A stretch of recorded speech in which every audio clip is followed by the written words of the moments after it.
in the building. And let me just tell y'all, this is, I know I say this a lot, but this is going to be one of my favorite interviews that we've done, because I'm actually talking to somebody who is a die-hard Browns fan first and foremost. This man has been pulling up and doing it big. I had the privilege of meeting him a couple of years ago, and to me, he is one of the most underrated YouTubers and content creators in the Brown sphere.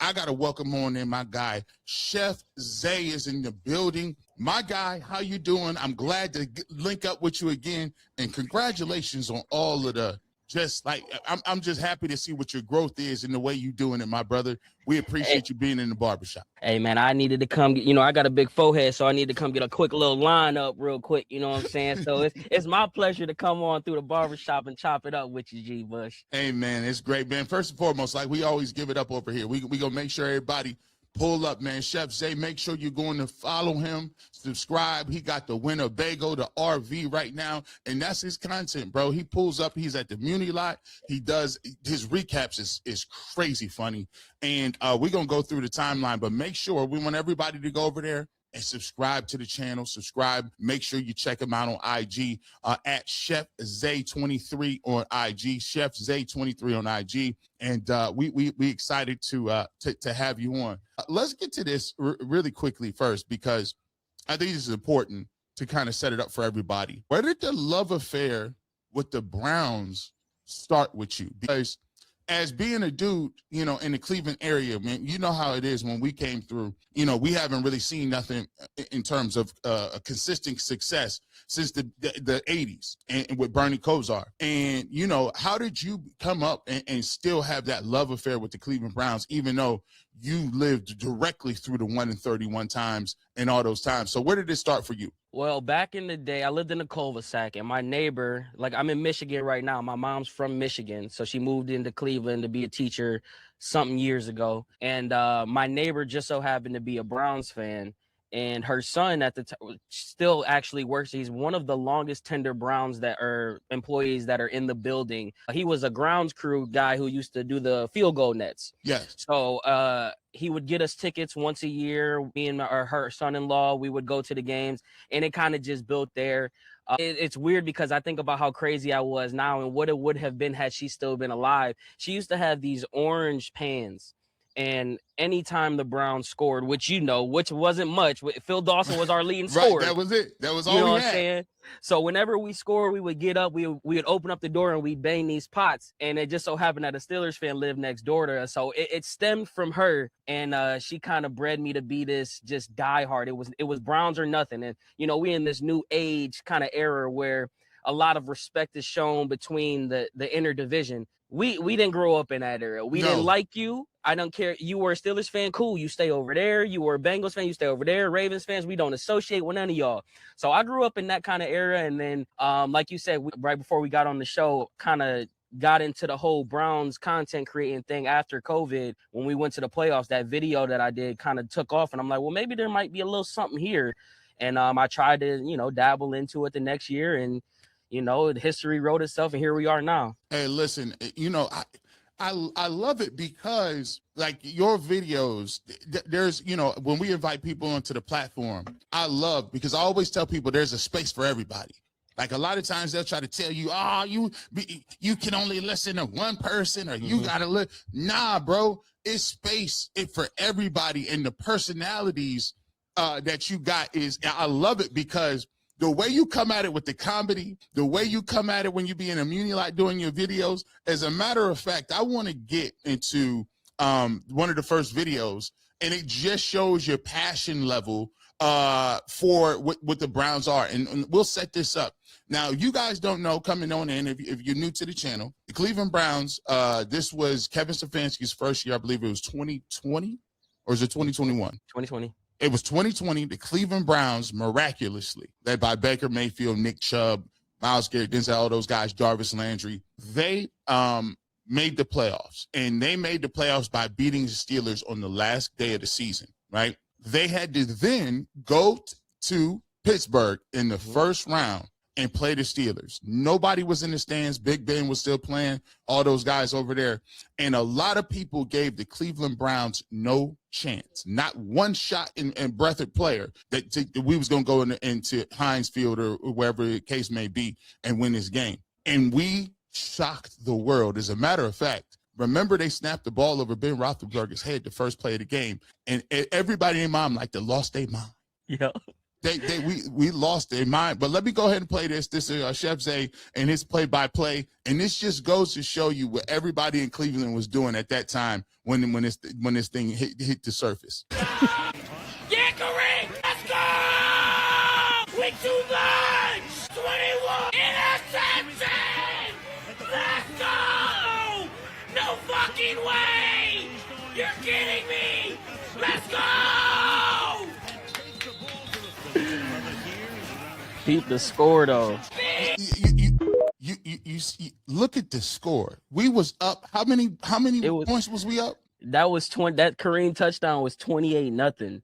28-0. I couldn't believe it. Like it that was before I even started doing the commentary. That was just turning on the camera and me having raw, authentic emotions. And it was just like when they got that one interception, it was like, okay, ball over the head, that's one thing. Like, right. Okay, we got a chance now. We got a little bit of a lead. We got a head start. Then they come back, get a stop, and they score again. And then they get an interception and score again. It's just like, that's one of them, there's no way this is real type of moments. And that's exactly what I was feeling in that room. It was just like, I can't believe we're watching. It's 28-0 against the Pittsburgh Steelers in the playoffs at their house. Like, that was top moment for me by far. 28 rip. We was all sitting around. At the time, Kevin Stefanski was at the house with us with COVID. Yep. And the fact that we was up 28-0. Now, crazy part about that game is the game was a lot closer in the second half. Like they came back in that game.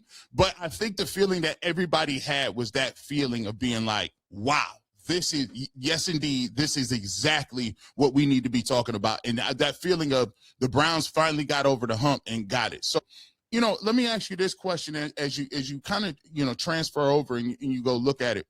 They go through the 1-31. They get to the situation where they look like they got franchise quarterback in Baker Mayfield. And for me, it just seemed like, people talk about windows all the time.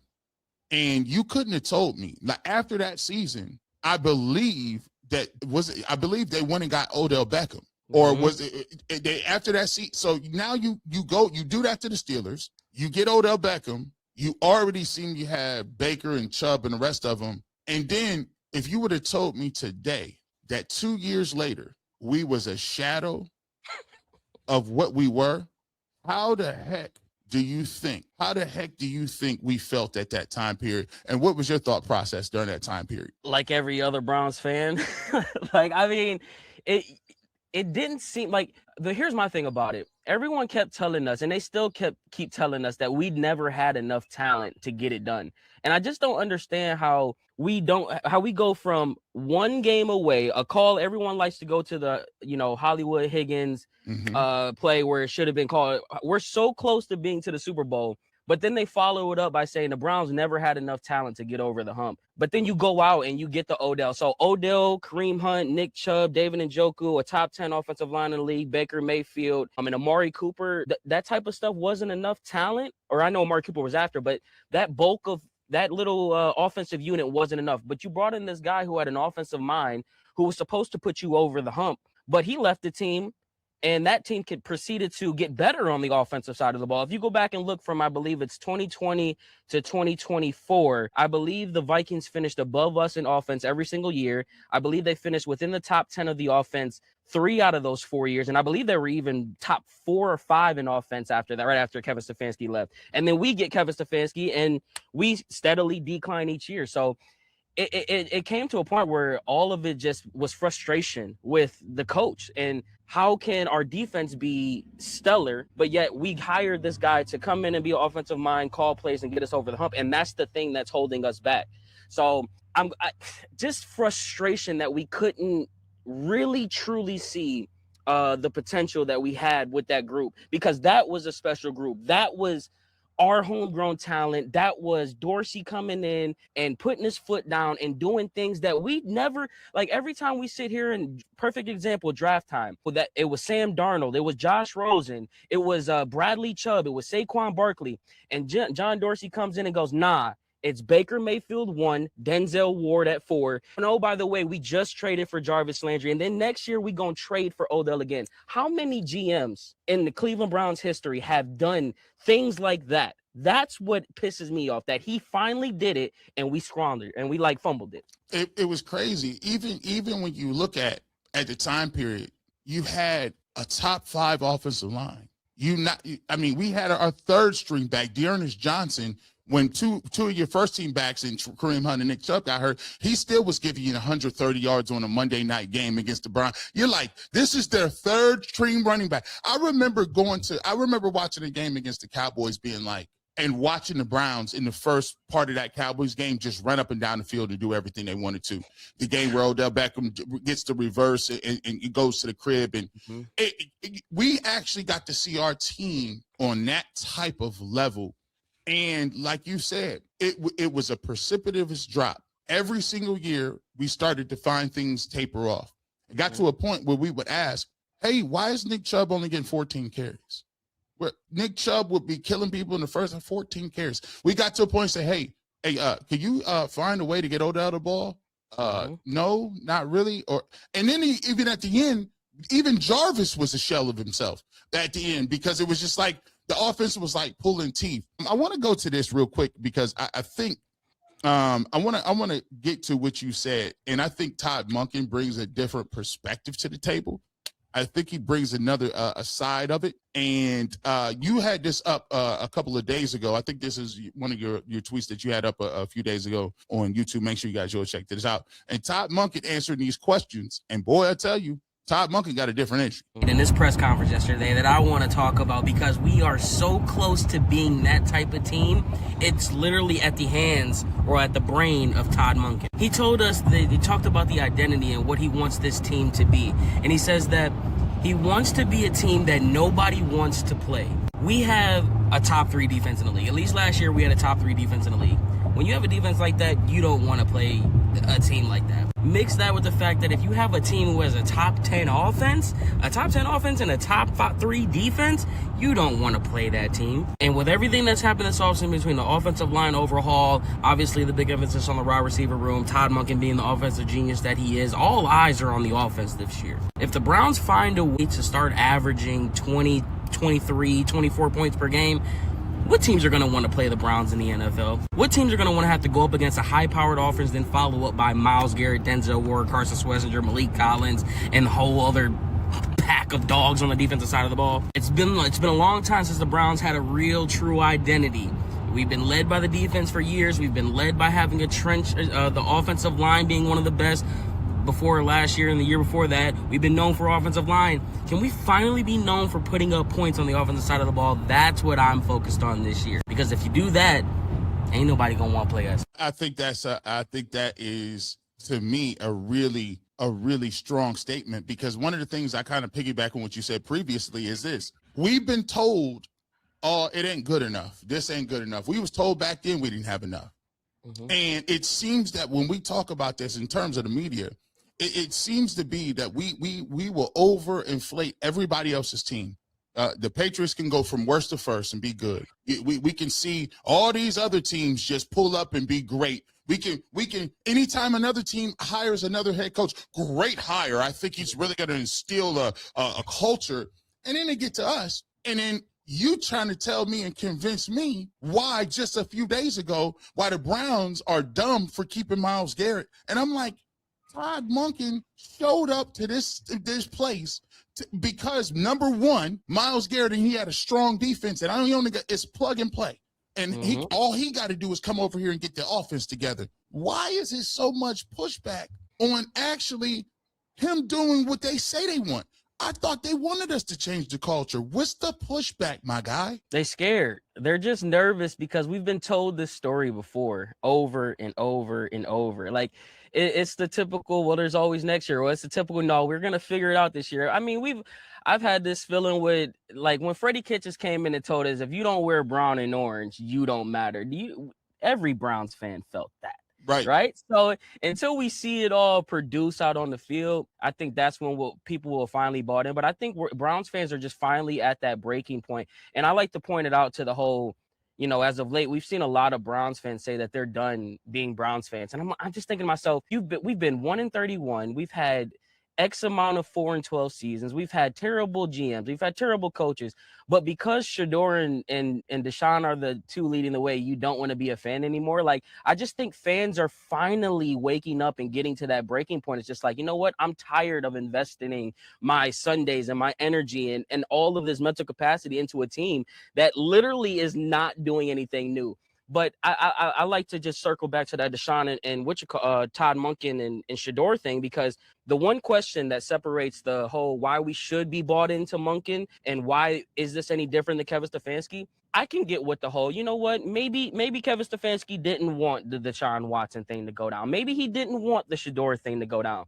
We can't say that with Todd Monken. Todd Monken, when he went up to this interview, you knew what time it was. You knew Ford was in the building. You knew Dylan was in the building. You knew Shedeur was in the building. So there should be no conversation or no strife or no questions of like, well, how's Todd Monken going to manage this if he didn't want this quarterback? No, he wanted all of these quarterbacks if that's the case. So I just think that fans just got to see it, and then they can finally truly be bought back in again. Because think about how many fans have got rid of their season tickets. I've talked to a lot of fans this year who have had decades of, season tickets in their family, and they're giving them up because they're just tired. I think, one of the things that we always talk about, and Todd Monken kind of told this in his press conference, he said, listen, winning is the only thing.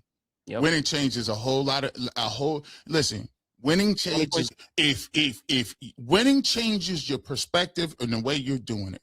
And the thing that I like about Todd Monken is he's out here, he's for all the smoke. He ain't tap dancing. When people ask these dumb questions, he calling them stupid. It's weird. Like, I don't know why. If you got opportunities to ask this man all the things that you could possibly ask him, like, hey, what do you think Jerry Jeudy is better suited inside or in a slot?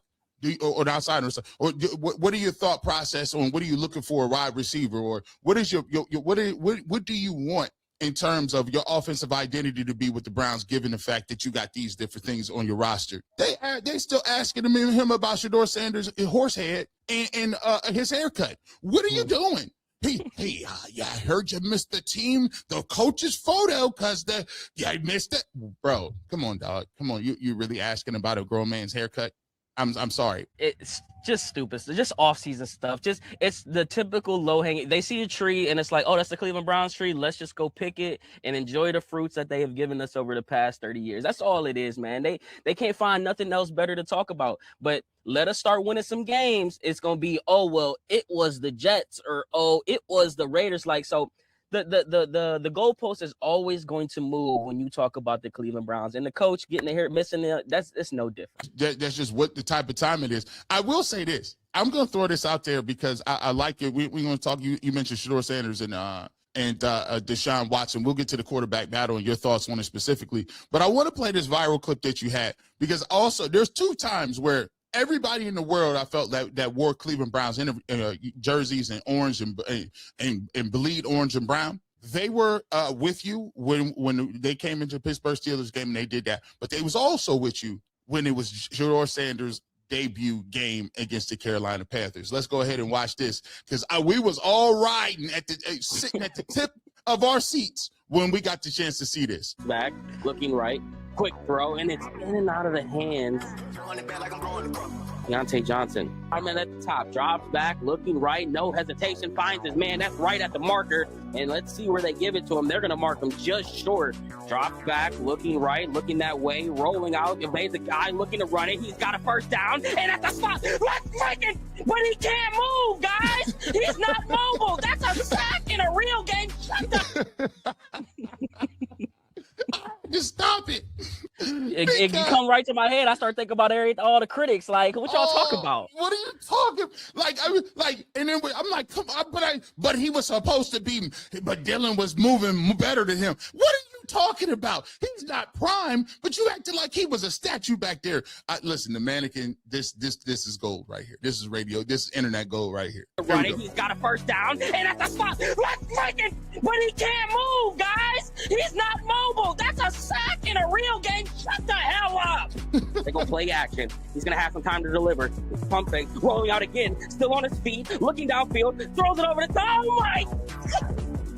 They're gonna rip him for that one. And in the backfield, drops back, looking middle, now left, quick throw, Jamari grabs, that's the catch, spins off, fighting for the yardage, still fighting forward. Can we get a punch lineman? Every throw, everything it's so weird how like conversations change, because I remember watching the highlights on stream of Shedeur Sanders, and that's why it popped up in my head when I said it on the lives or when I was commentating it, because everyone was saying that, well, those type of scrambles aren't going to work in the NFL because the linemen are faster. Those type of throws in the NFL and the tight windows between 2 or 3 defenders aren't going to work because there's going to be better defense. And then, remember, they would always go to, well, that's against a Colorado State guy. How many clips have we seen of these prospects in this draft with teams that the kid that he just dusted is got to take a final at the end of the year? But because it was Shedeur last year, the teams mattered, how he did it mattered, who he didn't matter. That's the stuff that pisses me off. All of it mattered. Oh, but this is, and I'm like, I used to get mad and be like, you act like this man ain't in a Power 5 conference. He didn't play. I played in the MAC. He did not do this in the Mountain West, my guy. How many people throw for 500 yards in a high school, college, professional? None. How many people throw for 500 yards? Not very many. I None. mean, if you can throw for 500 yards in a college game, come on, man. Like, he did it. And then the crazy part, his junior year, he comes in and throws for dang near 500 against a team that was just in the national championship on the road. And they did, and they say, oh, it wasn't the same level team. The team just went to the national championship in TCU. Now you done diminished the team that they playing against. It was crazy. It was crazy. And by the way, that throw he threw in the corner between 3 triangle defenders. And then we had people with revisionist history talking about he doesn't throw to open guys. He can't read. What? What are you talking about? It's so funny that you said that.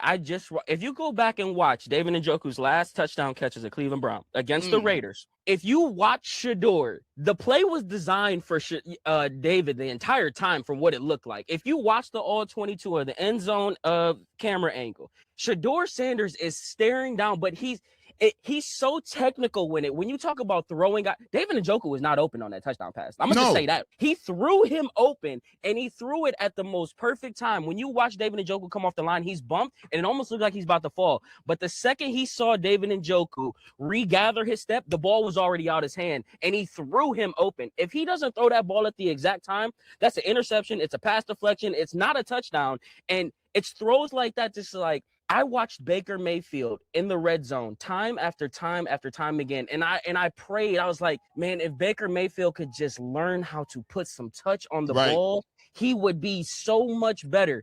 And Shedeur displayed touch the second he came into the NFL. That's something you can't teach. You either have it or you don't. And when you see that, like, and the crazy part about it is, sometimes it gets it pushes you to a point. You're like, guys. I mean, I just saw him do in the game against the Titans. I see you throw for 365. You said he couldn't run and scramble. He makes a miraculous scramble, gets his jersey tore. He jumps and dives into the end zone. He is out there playing in the snow. The thought process is, oh, can he play in rain? Can he play in snow? Can he play in inclement weather? The fact that can he come from behind? You know, is he a front runner? He comes from behind. He plays against another dude in Cam Ward, which he outperformed in that football game. He throws for 365 yards. He does something that no other rookie has done except for Joe Burrow. And when you bring up all of these, don't forget, G. He was down 14 with 4 minutes to go in the game.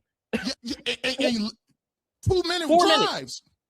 2 times. Got the ball back. Let's go back and get it again. You talk about situate and think about the times when it goes back to the preseason. When you talk about preparing the whole, Kevin Stefanski did everything he could for Shedeur Sanders to prepare. They weren't doing what they did for Dylan Gabriel, because the situation that we're just talking about, down 14 with 4 minutes to go in the game, it's a perfect situation. Remember back in the preseason, 2-minute opportunity for Shedeur Sanders. We're like, oh, we get to see what he could do in a 2-minute offense. Nah, let's just bring in Tyler Huntley. He's gone the next game after that. Like, so a situation that he could have prepared for in preseason, Was right? supposed to be doing.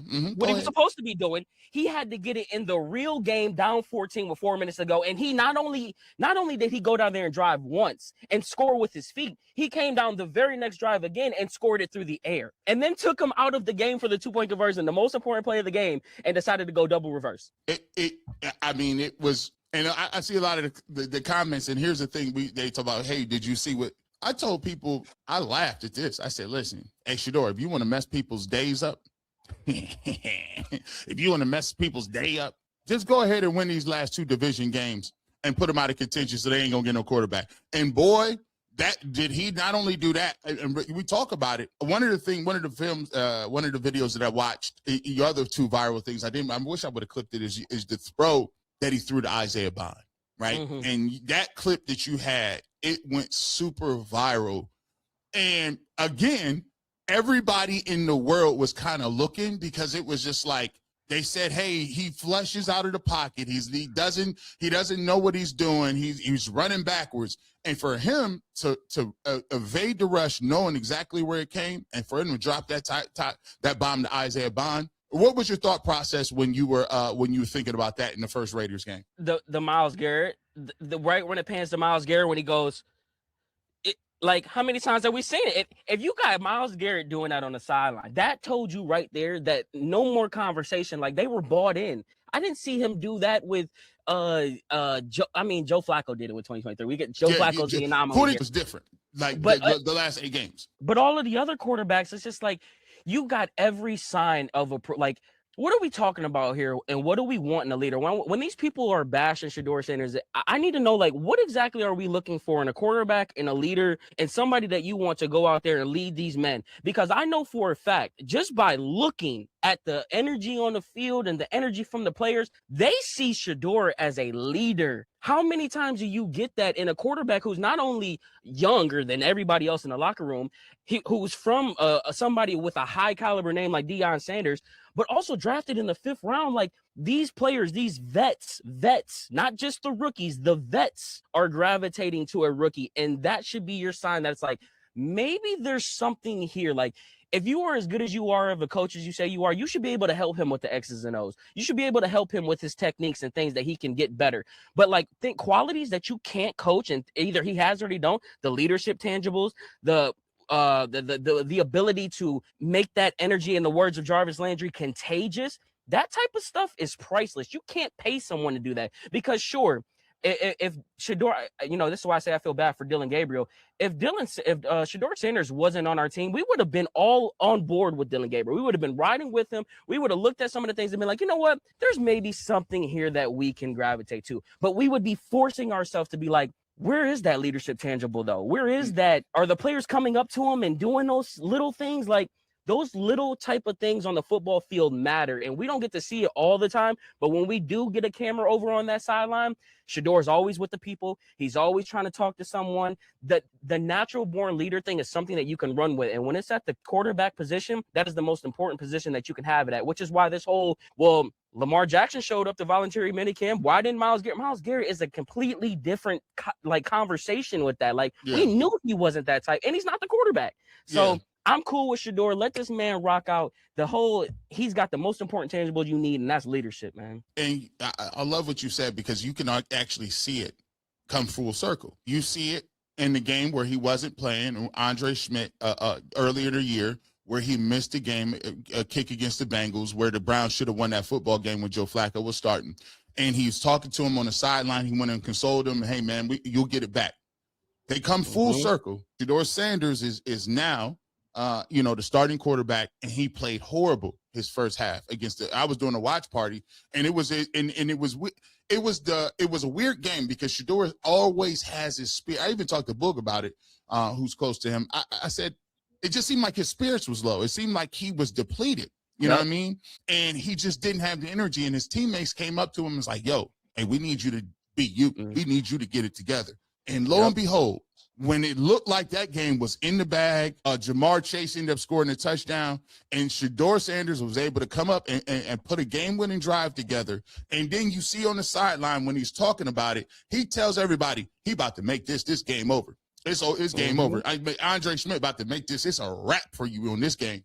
Man, he goes out there, he kicks the field goal, and the Browns come back to win a game that on the scheme of things means absolutely nothing to the most of the people. But what it did mean was he beat a team on the road in the division when they had Joe Burrow and T. Higgins and Jamar Chase and Brown in the backfield, and they were out there competing. He did beat the Pittsburgh Steelers at home when the Steelers could have clinched the division on their field. And he found a way without Quinshon Judkins and a bunch of other backup dudes to get it done. That actually means something to the locker. It means something, and it's something that you can't get in a training camp. It's not something that you can get in an OTA or a voluntary workout. Like, these are things that he had to get while being in the game. And you know, hats off to Shedeur for how he handled everything. We heard nothing but bad things about he's this like the whole media diva thing and the interviews and stuff like that. Ever since then, he was a model. Like, what did he do wrong? They shoved cameras in his face every other week, and I made videos on that because the second that he was a starter, where's the Dylan Gabriel interviews at? Because we were getting interviews from a third string quarterback all season, and all of a sudden Dylan Gabriel not relevant. But he's kept his head down. He's never said anything bad in the media. He's never talked bad. He's got one speeding ticket or 2 speeding tickets, and that's it. Everything else, all of the narratives that was behind him seemed like BS. So he just really, like, this is, I've said this multiple times. Everyone wants Shedeur Sanders to be traded and get up out of here. Why would you want, if you want Shedeur Sanders to be the best that he could possibly be, there is no better place for Shedeur Sanders to be than right here in Cleveland. And the only reason why I say that is because there is one person that has been on record the way that Todd Monken has, and that's him. There's no one else has basically come out and say, hey, we tried to draft your ass. Like, we want you. I want you. So he's got everything that he needs here. He's got the coach who looks like he believes in him. It looks as if he got a new offensive line. It looks as if he's going to get a new receiver. Let's see what these boys can do. And I'm all open for a quarterback competition, by the way. I don't want people thinking like 4 or 2. It don't matter. 2 plus 2 is 4. So if we need 2 2s to get the 4 or a 4 minus to get the 2, however we got to get it, I don't care. I just want to win some games. Hey, listen, this is crazy. We talked about it. I talked to somebody that's the closest to the close of the situation with Shedeur Sanders. And they told me straight up, hey, man, Andrew Berry has not promised Shedeur anything. He's going to promise him a fair shot and opportunity to compete. And to be honest, that's all anybody can ask for and want. Like, the opportunity to compete. Like, I didn't even like the narrative as if they was trying to make it seem like people who supported Shedeur, they were just delusional and wanted them to be given. And no, we actually believed in what you were saying.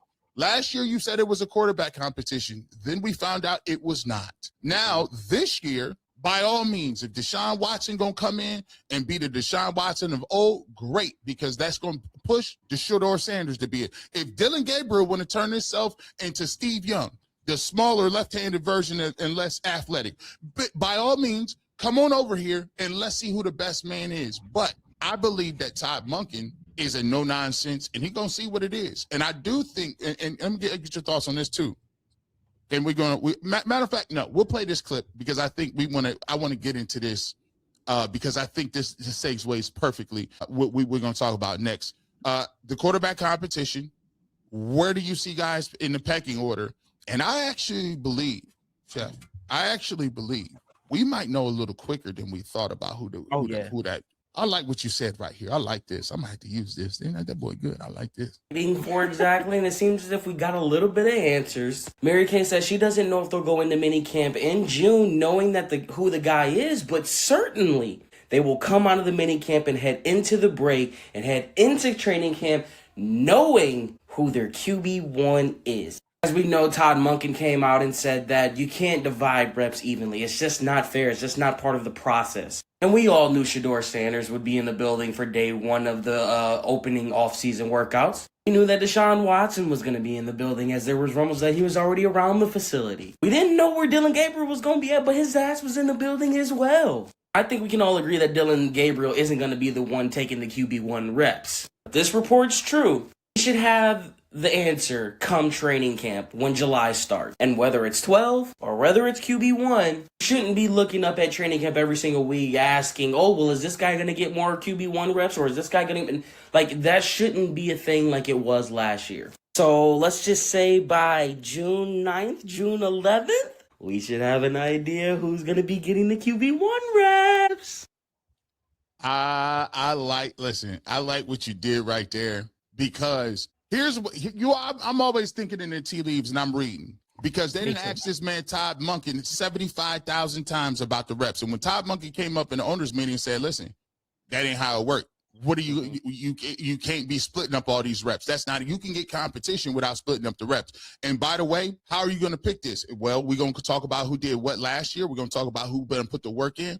And when they said Shedeur Sanders had been in every day, I think that they literally had a conversation with him and said, listen, now you can mess this up if you want to, but you got a perfect opportunity to come in here and be the starter. We're going to see what you do. And Shedeur was like, oh, bet. I ain't that dumb. Yeah, listen. Prime done told him, hey, yeah, you gonna be in Cleveland. Yeah, you gonna be in Cleveland. You don't even need to come to Colorado. He been here. We know the Sanders are very symbolic, as a very symbolic family. You think that horse was just like, oh, this horse is cool, let me get it for him. What's that when you see a horse going in the barn and it's the Kentucky Derby, who your lead horse going out there?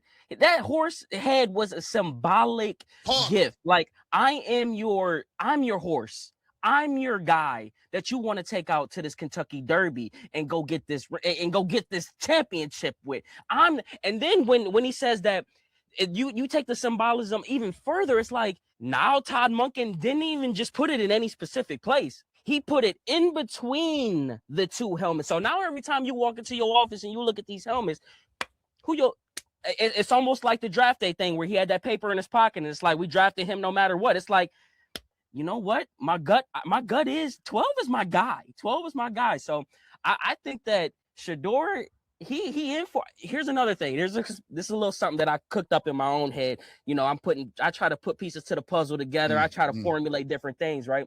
And this is one thing that I came up with.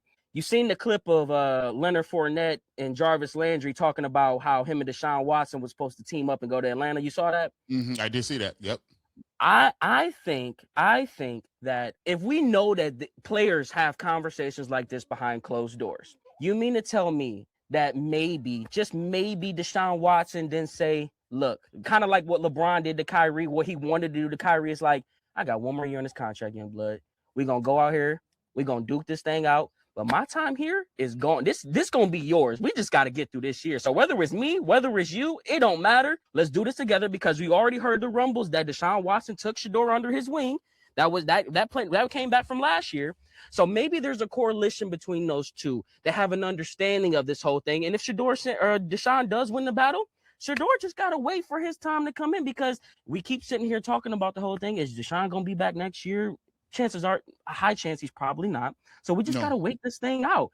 And Shedeur, he's the lead horse. Let's get our thoroughbred ready, because when he do get that receiver and he do get that coach that's going to put him in front forward, what we going to get? Because we saw a guy who came out here with the worst offensive roster in the league win games when y'all told us he wasn't good enough to do that. I mean, I like this is why I like to bring people over here that's cooking up. I like that. I like people that bring their own headcanon and theories to the table. Listen, let me throw something in and just add. I'm going to add something to that, because I like what you just said right there. I've always found it very, very suspicious that we've been here. We have not heard a Deshaun Watson interview and win. Mm-hmm. There has not been an interview in his rehab process. It's not been an interview about him playing. Has not been an interview on him and Todd Monken and what he sees in offense. To me, I've always thought that Deshaun Watson's career here was all about rehabilitating him to be able to get another shot somewhere else. I believe that they told Deshaun Watson, listen, right now the allegations things is the block is hot on that, but guess what? Look at Sam Darnold. You came off now, mind you, we got to keep in consideration. He tore his Achilles again to get a setback. Now, if you Deshaun Watson, and for me, I've had 17 surgeries. What by the time 17, 2 ACLs, back, neck, all the PCL injury, and Man. I missed whole calendar years in college. But when I got back on the field, my mentality was, I just want to see if my body can handle. I just want to be able to get through a year. If Deshaun Watson can get through a year as a backup quarterback, practice every single game, rehabilitate his arm, rehabilitate his Achilles, and get back to feeling comfortable and getting the shot somewhere else, I think that's a win, a definite win for Deshaun Watson this year. And you bring up a point. I guarantee they didn't have a conversation, because I always remember the picture of Deshaun Watson crying on that back of the cart when he tore his Achilles heel, and people was cheering. Yeah. When like that was a huge thing. And then Jameis Winston comes out and says, guys, you shouldn't be doing that. His teams rallied around him.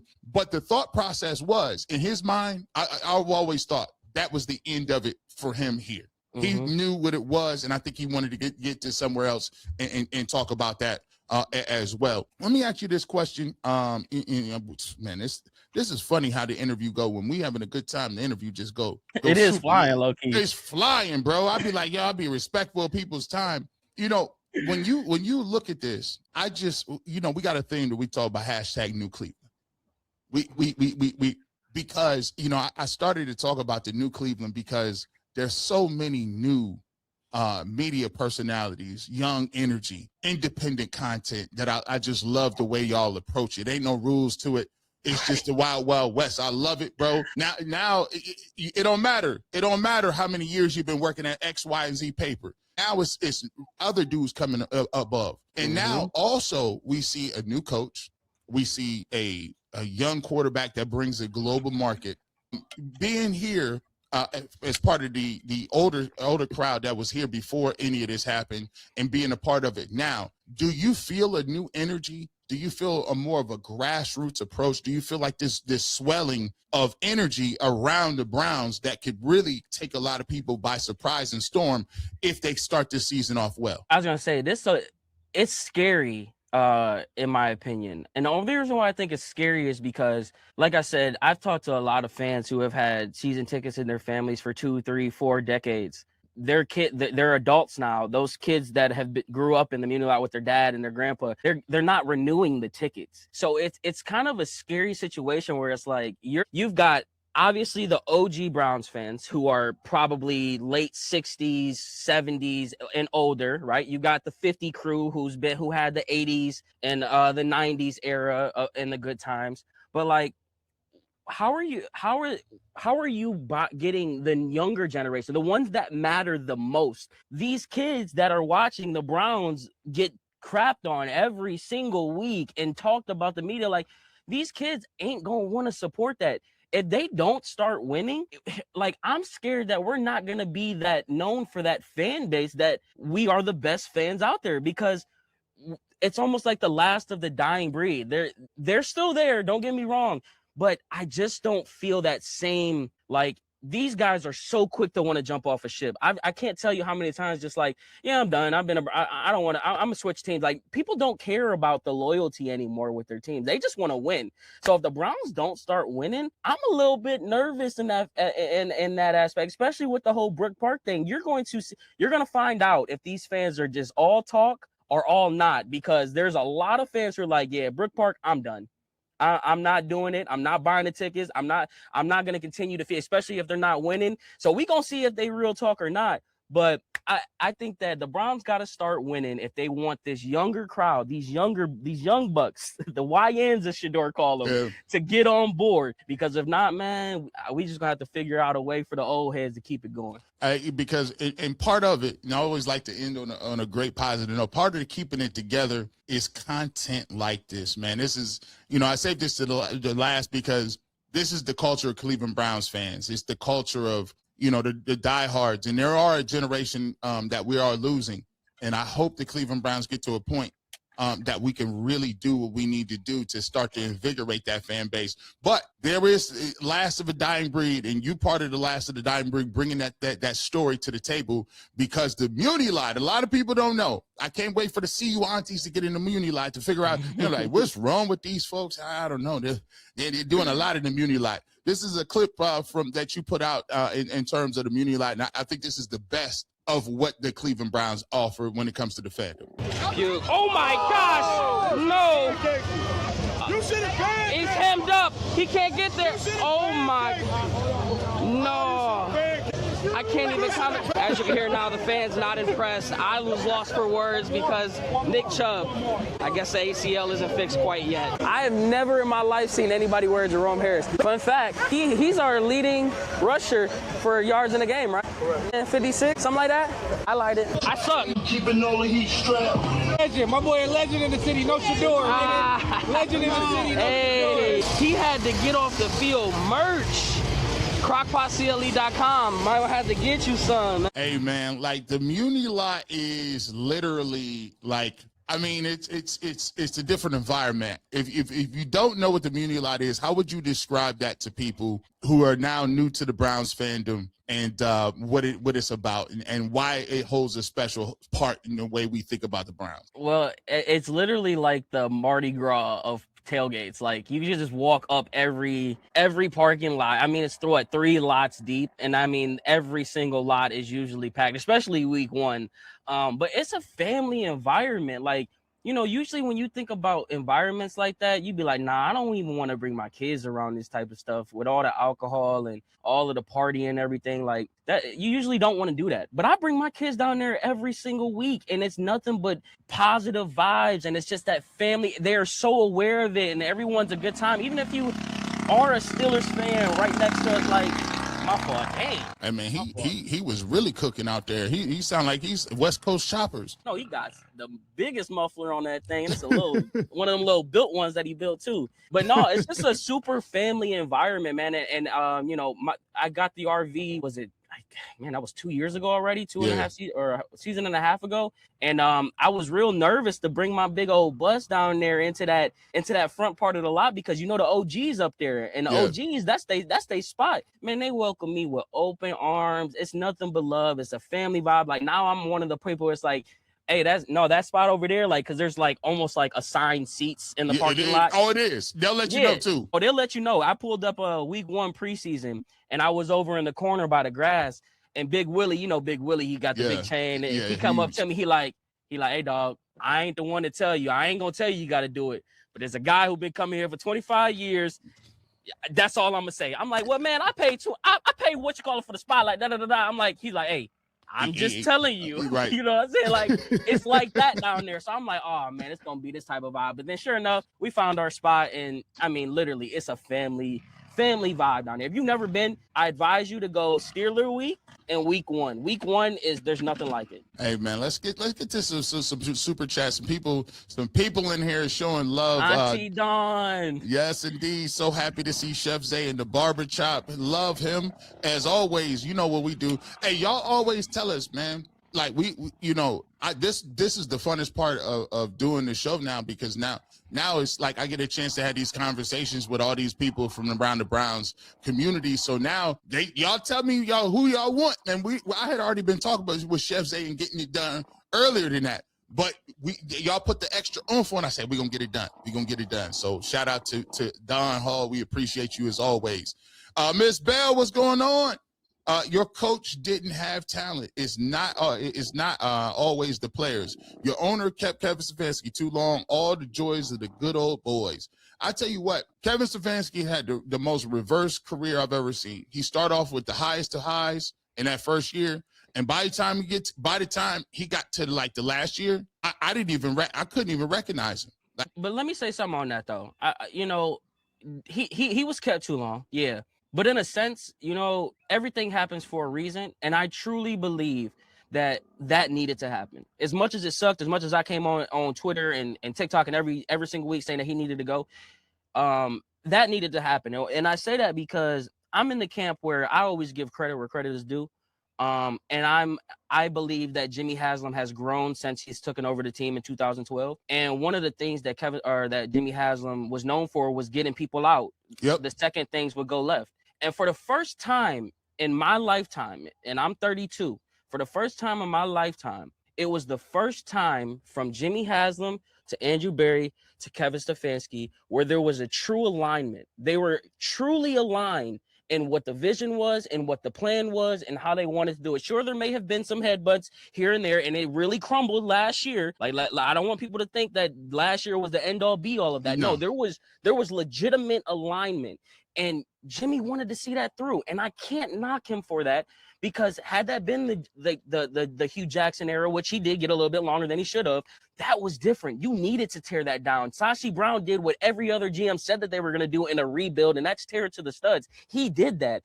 And then John Dorsey came in, put the studs in the ground, Baker, Chubb, Denzel, And then Andrew Berry came in and he built upon that foundation. So when you get to that layer 3 of the rebuild or that layer 3 of the plan, of course you want to see how it's going to turn out, what the walls look like, what this paint might look like. Yeah, we're going to tweak it here. So I credit Jimmy Haslam for keeping him as long as he did, because that shows me that if Todd Monken works, or if Todd, like, we know that we're at least going to see something, like there's something that we can be hopeful for, because you did get rid of a guy who you kept through the ups and the downs and kept longer than you should have. So I'm excited to see it. I'm excited to see where the next step of growth for Jimmy Haslam is this next coming year. And like I said, he did keep him too long, but it needed to happen. I love what you said, because now you can never say that Jimmy Haslam was the Duke of knee jerk, or he was just had a new knee-jerk reaction. He kept him. I was calling for it the year prior to that, but he kept him and gave him an opportunity. And so now you know that, whatever the case may be, he's going to give Todd Monken a fair opportunity to show what he can do. Ms. Bell also says, Chef Zae, I'm going to have to watch the games with you on. I love it, man. He bring that energy, man. It's a good time. Yeah, he bring that energy, man. Got to, man. G, did you hear what your boy said on UCSS today? How you blaming Shedeur for winning the last two games? Well, look, I told you, that messed a whole lot of people parlay sheets up. Listen, and then Dante Moore decided to go back to school. That left Mendoza in a 1 quarterback draft. That hurt. Like them 2 wins. It was nasty work on Twitter. I told you it was gonna happen. Nisi P Love, another banger, G Bush. We appreciate you. I told you this is going to be one of my most favorite episodes, man, because I just know the energy that Chef be bringing. Mr. Swift 216, we appreciate you so much for the super chat. Ms. Bell says, followed Shedeur's dad and Shedeur Sanders. The last place I wanted him to go was Cleveland. Then he got treated like a stepchild. I was ready to fight like he was my own. God knew where he needed to be. # new Cleveland. I told what's perfect? I'm sorry. I just wanted to tap. You know what's perfect about the God knew? Sometimes God knows his not sometimes. God knows his children better than we know these people, right? Mm-hmm. And I'm not gonna sit here and say that Shedeur Sanders maybe needed a lesson, but all I'm saying is that Shedeur Sanders may have needed some sharpen around the edges of some areas. But that was a very humbling situation for him. It's a very different way to have a perspective on life, and God knew that he had to go through what he had to go through. There ain't nothing that this man can't get put in front of him and can't handle. So I'm happy he went through that, because now I know what type of human he is, what type of character he has, and how he can handle that type of adversity. And sometimes I take it a step further. Sometimes I always told people, because there's a lot of people that said, bro, just trade him, get him up out of here, just move him to another team. I said, listen, you can't fast forward God's plan. You can't, I always gave the example. I wanted my own radio show. I wanted my own radio show, and I prayed and I prayed and I prayed. And I worked for 10, 12, 14 years, and I never was extended the opportunity to do my own radio show full-time, 5 days a week, and be my name on it. I even did a documentary saying, man, I could do this, man. I should be able to. And a guy kept telling me no. And I used to have to ask the question, why are you telling me no? Why are you stopping me? I'm doing everything you're telling me to do. And he said, sometimes I got something bigger for you. Mm-hmm. I got something bigger for you, and you can't see it right now. But let me just tell you something. If you keep your head down and you trust and you acknowledge me and everything that I'm trying to tell you to do, I'll give you a blessing you can't contain. And him going through what he went through put him in a position now that when if Todd Monken and the Cleveland Browns say this is the quarterback, there is nothing that anybody can say about it because he earned it. Yep. And he had to go through the fire to get it. And that's even more of a big thing that I would take any day and twice on Sunday. But you're right. Even with Browns, think about all the quarterbacks we've handed jobs to. Yep. Brandon Whedon, Brady Quinn, Charlie Fry, I mean Johnny Manziel. Yep. You force fed Johnny Manziel when your team was 7-4. Like, we've handed every single quarterback it for a change. It sucks because we want Shedeur to be in. We want to see it. But when you take a step back and look at it, it's like, man, low-key it worked out because we, like you said, we wanted Stefanski gone for a while. If Shedeur come in and win games, we still got Kevin Stefanski as our coach. That's the craziest thing. If he did play, you got to think about how God weaves in between certain things. You wanted him to get an opportunity to play, but you thought that Stefanski was not going to do it. He's been on record saying, I was going to redshirt him. He wasn't going to play at all this year. So you found a way to play. Not only did he have to get a chance to play, he had to play well enough to convince the general manager that he should go to a new head coach and say, I think this guy should be given a shot to compete. That's a lot of things to happen, and that doesn't happen in a vacuum, and it just shows you the greater plan that everybody has. And trust me, this don't happen on this level. It happen in everybody's life. Sometimes you don't expect it, but it's what you need, not what you want. P. Rothing says, Chef Zae and G. Bush, now that's fire. Salute, fellas, keep cooking. A lot of the narrative-based content can go out the window when we start getting on this football field, and I think that's part of the trajectory, and I think that's part of what we want to see specifically. Is we talk narrative all day, but the thing that we want to talk about is good football, good solid tackling, good blocking, and getting this team to a point where we can win games. In terms of getting excited to talk about, getting back onto the football field and actually seeing what the pairing of Shedeur Sanders looks like with Todd Monken and his team actually putting together, a good quality, body of work in order to win games on the football field. This is just the toughest season for us Browns fans. It's Browns fans specifically because we get caught up in the noise easier than everyone else. And like you said, we're bickering back and forth. It's always a civil war with Browns fans until we realize that we all want the same thing, and that's to win games and watch our team perform and see the players that we want to do good. And I think this is truly a breath of fresh air this season.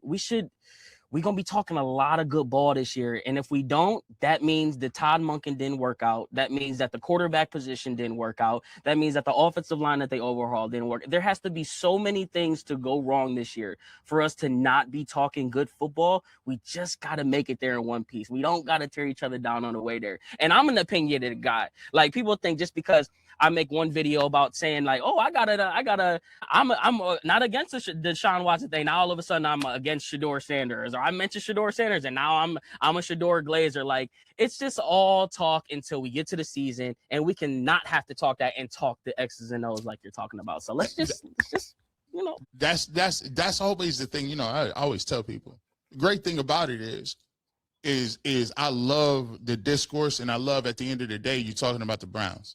Yeah, we could be irrelevant at this point. We could be with Cody Kessler. And I done had the Cody Kessler conversations. Like I think that this year is going to be great. And to get to a point where we actually think about this over the horizon. Todd Monken works out. Shedeur Sanders, they deem as a franchise quarterback. Think about the trajectory that we have moving forward. Think about that. Now we ain't got to talk. There is no question marks. They set the over-under at 6.5, G. Last year it was 4.5. They know something we don't know. That means that those games that we could have won that we didn't win last year, we probably winning those, and there's probably going to be a couple other games that we shouldn't win that we probably win.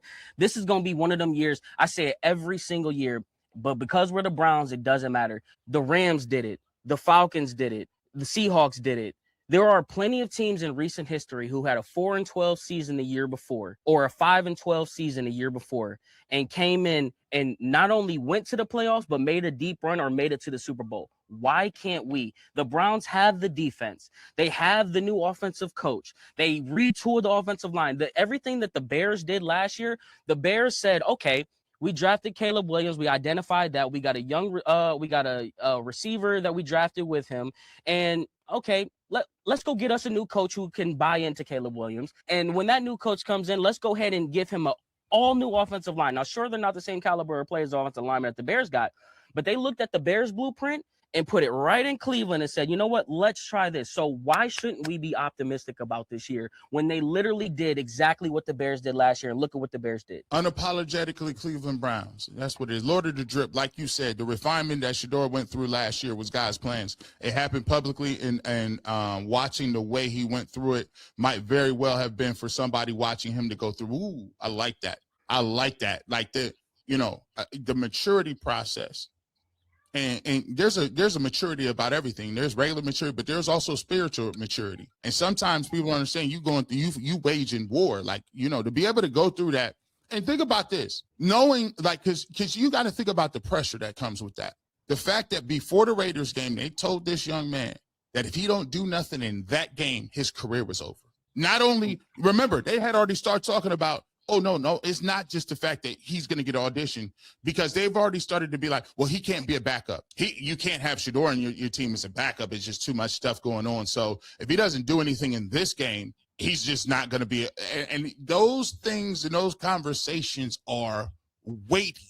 And those things change your perspective on things. So to me, I love it, because whatever happened last year put him in a position right now that he was in that building every single day. Yep. He was when Deshaun was off, we're doing whatever he was doing or Dylan was doing. He said, "Oh, no. You already know where I'm gonna be at. Stop playing and get that horse head order from Amazon." Hey, the horse head is going to be talked about all season. There's going to be a press conference or something, and I guarantee you Shedeur going to talk about that horse head. It's going to come up. It's going to come up. David Walker, what up, fellas? You should add this guy to the final cut. Let's keep all the brothers in the barber. You listen, this is what I be doing, man. I love a difference of opinion. This is the thing about the barbershop. You're going to have people with their own opinions, and I respect it.